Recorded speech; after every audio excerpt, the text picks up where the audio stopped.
Welcome to the Practice Podcast, a show created by lawyers to help lawyers in life and business without all the complicated lawyer language. Let's welcome Bast Amron founders and your hosts, Jeff Bast and Brett Amron. All right, we're on the end. Hi, Jeff. Hi, Brett. Hi, Nelson. Today we were going to ask Nelson a few questions. He doesn't know this, but that's the plan. Nelson, pull that microphone over to you. He's putting up the emoji, he's holding the hands, prayer emoji. The prayer emoji. He's begging us, pleading with us not to. Okay. It's freezing in here now, but suddenly I see him getting warm. Right. You know, it's cold in our podcast room today. Brett, today's a Monday. It is a Monday. We're recording on a Monday, but the day before. I don't know when people are listening to this. It's the day before Election Day. Election Day. So Godspeed. No comments. Right. We're just gonna hope for an outcome. All I'll say is vote. Yeah. Don't not vote. Vote. Well, if you're listening to this, I mean, you already voted. We hope you voted. Should we just start over? No, we're riffing. We're talking today. No. Okay. All right. Where's your question for me, Jim? My question is, yes, I voted. If you had more time, if you had an extra hour in each day, what would you do with that? Other than just hugging and cuddling my beautiful bride, my wife, and my dogs. I thought you were going with the dogs. And my dogs, and my children, and spending time talking to them. Like, other than those are the obvious ones. If you had a specific thing, like if you had an extra hour and you're like, you have an hour, but you have to do something with it. Is there something you'd do? Yeah, I'd probably spend it outside. More time outside. I think that's a given. You're definitely going to be outside. Yeah, I'd probably spend more time outside. I might do a longer run on a particular day. I might go for a walk and do a longer walk on a particular day, whether that's with people or by myself. You know, I actually heard a statistic, I think it was on the way in today, that people are spending about an hour less every day outside. They're spending more time outside the home, I should say. They're spending more time, more hours at home rather than being outside. And what's the... That's not a good trend. What's the impact of that? Well, I don't know. For me, being outdoors, being outside, getting the fresh air, moving. I mean, I know you can work out at home. I do, but I just think there's something about getting fresh air. Like, for example, right, when you travel, and if I'm sitting on an airplane, depending on, where I'm going, I'm at an airport and taking multiple flights or traveling a long distance, by the time I get home, I feel like I just need to be outside. Right. And get fresh air on me. Yeah. It just, I don't know, it invigorates me, makes me feel better, it calms me.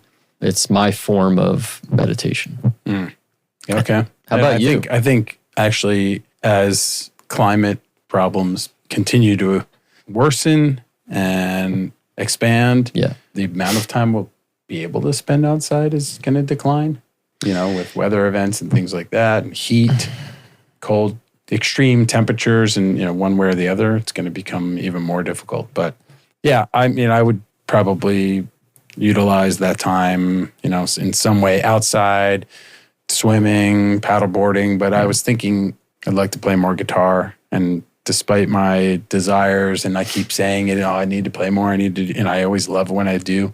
I've yet to set aside the time. Like when something gets cut, it's always that gets cut. So, let's note for a future podcast that we're going to have Jeff play for us.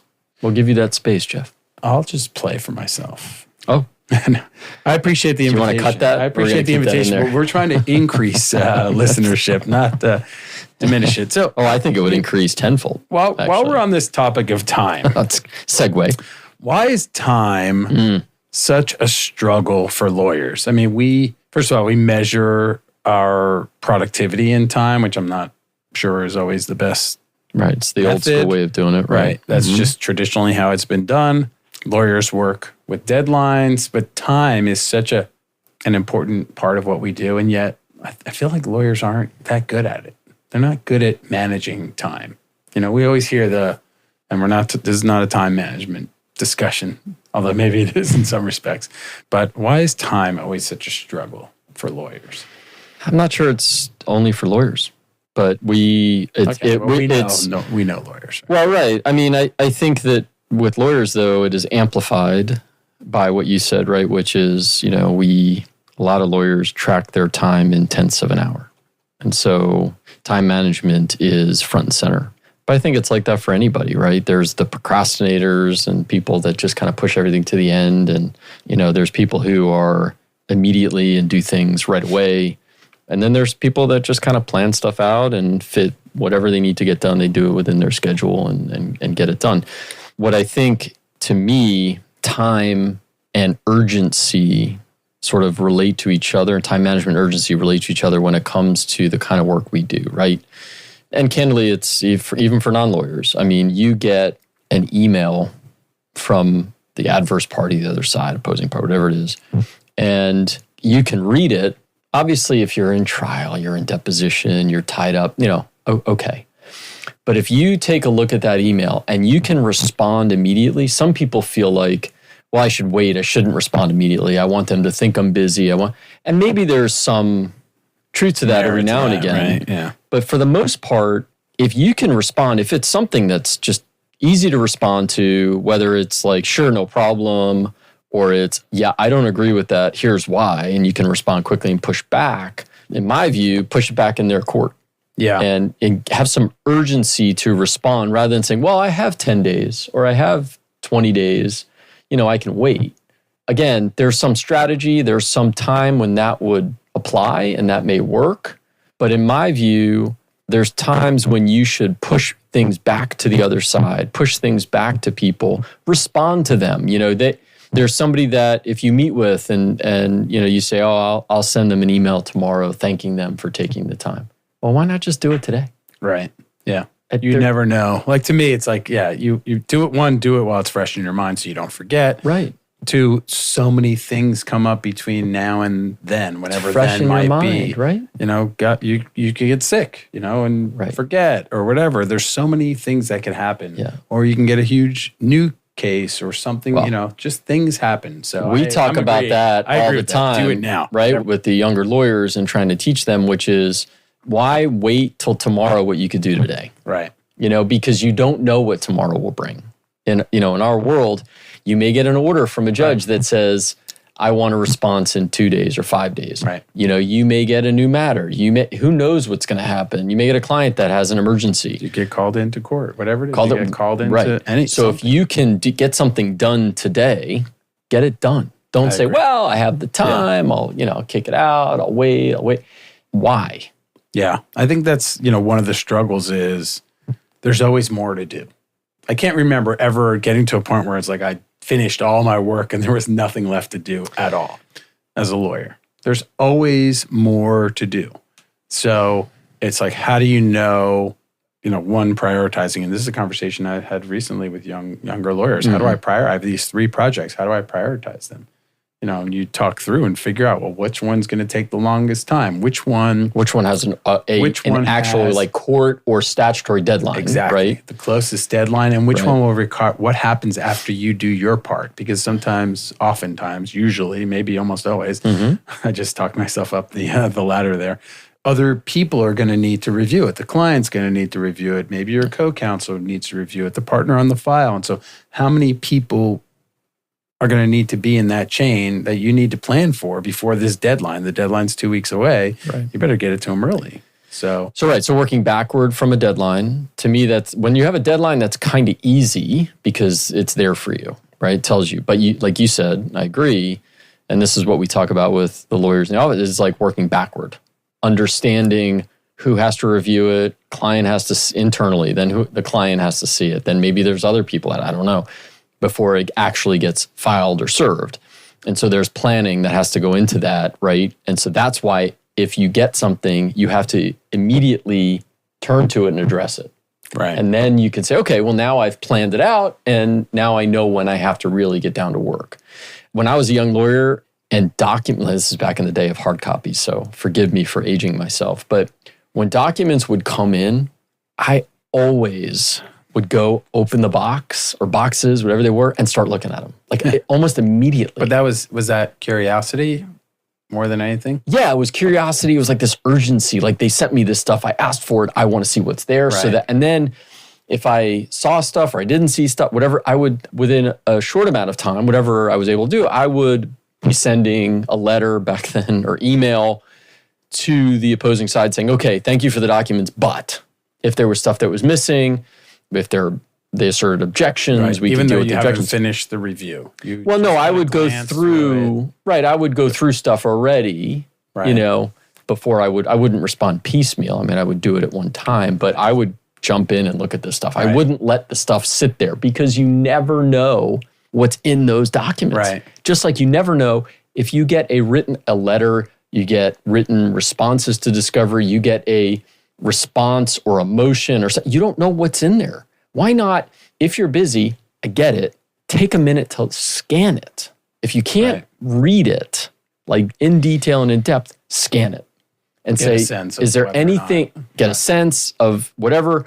There's times when you can look at something quickly and go, oh, wait, whoa, no. Yeah. Or there's a big issue here.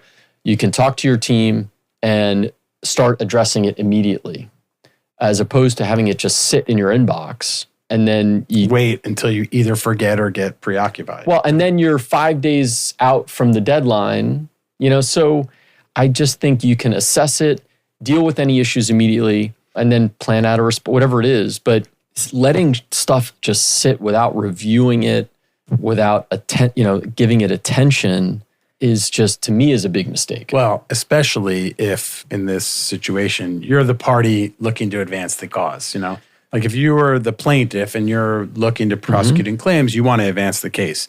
Sometimes on defense, you're playing a delay game. So, even then, right? I know you were going to say that and I jumped in. That's but fine. Even then, right? Even on the defense, I'm not saying that you always have to jump out and respond to the other side. But what you get sent may inform your strategy. Even if your strategy is, I'm gonna sort of wait till every deadline and do it at the last minute and push things. You may do that, but it'll inform your strategy depending upon what's in there, so that internally you could be working on stuff in order to further your goal within whatever the representation of the case is or whatever the matter is, right? And so why not? Why not look at it? Right. Why put off what you can do now? Right. Yeah. Right. And you're right. You said something that, I think every lawyer that would listen to this would know. And candidly, again, not just lawyers, but when you finish the day, and this is something that young lawyers have to learn, I didn't know until you start practicing, there's no okay, I'm done for the day. You're done. You just finished everything. I finished everything. Tomorrow I'll start something new. Right. It doesn't work that way. You may finish a draft, you may finish a document, you may finish discovery in a particular matter, one particular thing, but then you've got other things and other matters moving forward. So you get to a point where you're like, okay, I'm done for today. I've dealt with what I need to for today. But that's hard. That's hard to figure out where's the right time. That's hard to figure out, right? And I always think about, this is sort of I may have said this in a prior episode, but I view each day as an opportunity to advance a client's interests in any matter that I'm going to touch or any matter that requires my attention. What did I do today that advanced the client's interests that day? I like it. And to me, it's not just pushing paper, right? And as a lawyer, you have to think. Sometimes you're going to have to do the research and the memo. How does that fit in with the strategy? How does my responding to an email, filing, drafting a motion, deciding whether or not we should file a motion, draft a motion, whatever, send an email, send a letter, respond to discovery in a certain way, or if we get responses, reach out. What am I doing to advance my client's interest and to move towards the ultimate goal that we've set with the client? As opposed to just, I just need to respond. A cog in a wheel and I just need to respond and that's it. Right. And there's also the flip side of people who don't respond because they assume someone else is going to be, two lawyers are copied. And so that's starting a joke. Somebody doesn't respond. Right. Because they assume the other person is going to respond. And we have some lawyers, actually, we talk a lot about how taking initiative is really the best way to advance a cause for a client. And so to use the discovery example, we get discovery requests. One of the paralegals will take that and start framing a response, put the response together immediately without even being asked. So they're advancing the cause. And that's what you're saying. Same thing. The boxes come in take a quick look at them. Maybe you're supposed to get production from 3 different entities and you only see that there's 2, right. 2 there. And so you can right away saying, hey, I haven't reviewed everything, but it doesn't look like entity 3 responded. Is there some reason why you withheld that? Or you sent 30 different requests for production, right, and you get a half a box of documents. Right. And you know immediately like something ain't right. So you don't have to look at all those documents to know exactly what's in there. To be able to craft an email that says, thank you for the production. I just received your production. Is this complete? Because there are only 100 documents or 50 documents, or 10 documents, whatever it is that you sent me. Does this complete production or is this the start of the production? And why not do that the day you get it? If you wait... you wait until the end of the period, and now you're telling them, and now you've started the whole clock over again. Yeah. You've just given them an extension. Right? So now you may look at it, and there may be, I'm using the boxes term, but that doesn't happen anymore. So you look initially at it, and you're like, okay, there's a lot of information in there, and so maybe there's stuff in there. We'll go in detail, and we'll start looking at that stuff, and whatever. So there's, like you said, maybe there's only 1 of 3 parties that have responded. And then you can say, hey, is this for all 3 or is this only for 1? Am I getting more? Right. And the same thing with if there's not a lot, like, man, that happens all the time. Like people will send just a partial, no, but like trinket, like a few documents in response to a lot of requests or in a big case. And they sit there. And then like 2 weeks later, oh, I just looked at them. Right. I mean, I can tell you that when we hear that from the other side, like, oh, I haven't had a chance to look at it. I love that. Yeah. I'm producing documents and you're not even looking at it. Yeah. Well, that's what I was going to say is that each case and circumstance has its own pressures, time pressures. Mm-hmm. But where we are looking to advance something, where we think there's urgency, we need to show urgency. And to me, it's like, and that's consistent across all fronts. If there's a deadline to file a response and it's 3 weeks from now, we don't need 3. We don't have to wait until the deadline to respond. God forbid. I mean, that's something that lawyers just don't think about. Like, they only act when there is a deadline or when you're close to the deadline. Why? Why wait? If I get a complaint, I don't need the whole 25 days to file a response. If I think that the complaint is garbage and my client wants it disposed of, I'm going to move to dismiss it on day 2 or 3. By the way, what kind of power does that show, right? Exactly. It shows that you're serious about it. Right. It shows the client that you're serious about it, but it also sends a message to the other side that we're not going to wait on this and screw around with this. We're taking this seriously. And it's the same thing like with follow-up on, when somebody sends you something and you just don't respond for a couple of days, what message does that convey to the other side? It's not that important. Well, something else is more important. And I will jump in on one other component of follow-up, right? You send an email. And you hear crickets. You send a follow-up. Not literal crickets. Well, Yeah, you send an email and nobody responds, right? You should, as soon as you send that email, you should put something in your to-do list that says, if I don't hear within, again, it depends on what, a day, 2 days, whatever it is. A follow-up, right. Send a follow-up. Some follow-up, right. Yeah. And again and again and again. Like, there's times when I have in the past, when I don't get a response, I will send a follow-up every single day until they get so annoyed that they respond. Right. But the reality is you're not the one being annoying there. No. They are. They're not responding. I don't I'm just care, saying. but yes. Right. You know, when they're just ignoring you, well, then keep following up. And if they don't, well, then, if you have to ask the court for intervention, then you've tried. Right. And you have the record of it because you've tried to follow up. But if you send something. And by the way, in the same chain too. I always like it in the same chain. But if you send an email and it sits, and then you're like a week later, you send a follow-up, or you never send anything, and so, well, they ignored me. And the judge is going to say, well, you sent one email. How hard did you really try? Right. And on the other thing is, not just email. Pick up the phone and actually call someone. How many times have we seen in cases where, it was the wrong email or whatever, they weren't getting it for whatever reason. Yeah. So try a different mode of communication. Yeah. Reach out to people. Yeah. I always hate the email that says "call me" type thing. Try to call me, and then if I don't respond, then you can send me an email saying I tried to call you. Can you please respond? I like that too. By the way, if you're gonna pick up the phone and you get a voicemail, or you can send an email that says, "Hey, just left you a voicemail. Please give me a call. This is really, whatever. So they're just methods to follow up and have this sense of urgency. You're also creating a record too. When you call and leave somebody a voice message, if they don't respond, you send an email. Now you have a record that I called you. So when you're piecing this together later, because as you said, we end up in court 2 months later on the delay. Why is this? Why do we now need more time to conduct discovery before trial? Well, Judge, I reached out to them 12 times. Well, where's your proof of that? I mean, rarely does a judge ask for that. Rarely. But still, when you're attaching the email, you could say, look, Judge, and I've done this. I went through I remember a sanctions hearing where I walked through. I called, no response. I emailed, no response. I did, I went through day by day, and the judge was getting annoyed, but I think more so at the other side, that I'm detailing all my efforts to try to reach them. Yeah, why, we need evidence to prove either our claims, affirmative claims, or defenses, right?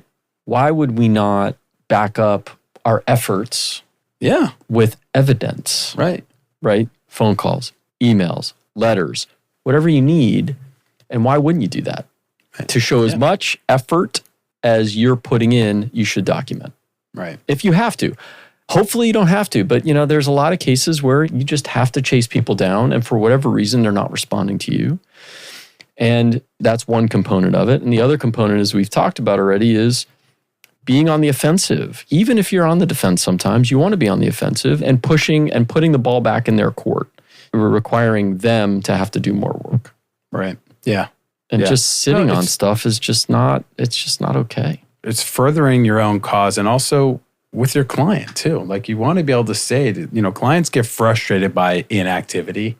Well, they get frustrated because they're getting bills and they don't feel like anything's happening. But sometimes things are not happening because the other side is, non-responsive. But at least you can show them, look, I've tried this way 3 times and now I'm going to court. And when I go to court, I can back it up. I can't try someone one time and then go to court. I have to have a record to support me before I go to court. But at least I can show you that we've followed up with them every single day since the request. Yeah, right. How many times have you been in court and a motion calendar watching other lawyers, and they said, Judge, I tried, and they're just like, okay, well, what did you try? Yeah. What did you do? What did you do? And I sent one email. Oh, well, no, that doesn't work. Right. And a lot of courts, right, in a lot of jurisdictions, conferral is not just sending an email.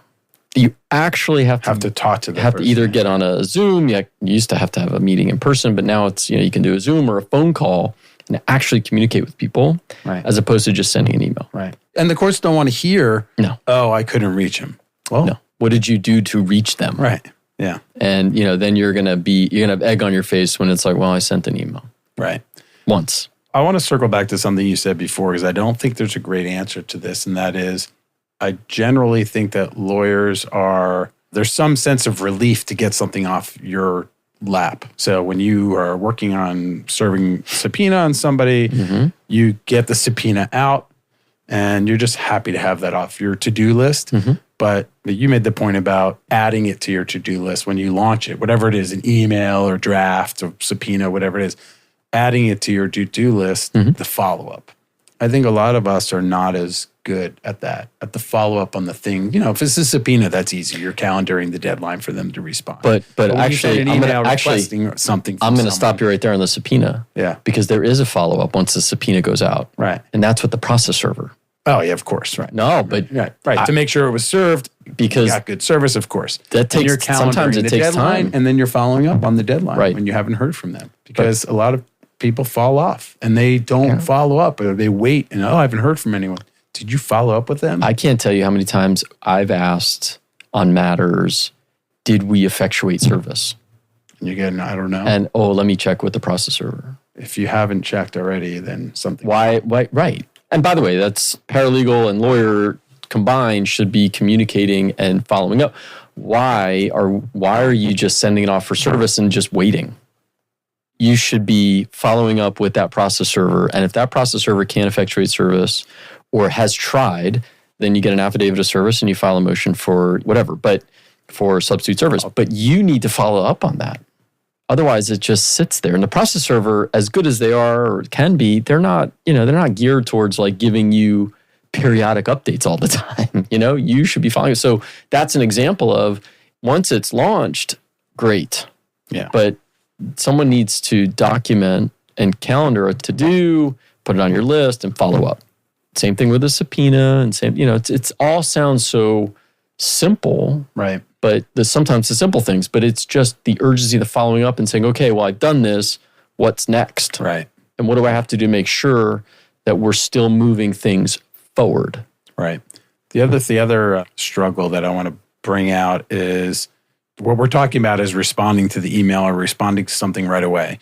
So there are also times when we have to resist that temptation to respond right away. Either when it's emotionally charged or it doesn't require a response, or just more importantly, you're working on another project. So it's not an efficient use of time to be working on a project and watching your inbox and then responding to every email and then going back to the response and that you're working on or the project that you're working on. It's really not, even though all the young lawyers will tell us they can multitask and respond to an email and work on a project at the same time. You're still shifting gears. Your mind is having to change its focus somewhere else and then come back. And every time you do that, you're wasting time. And so it is important to devote the time that's necessary to the big projects that you have. And email generally can wait. I know that's maybe blasphemy in some circles, but email generally can wait.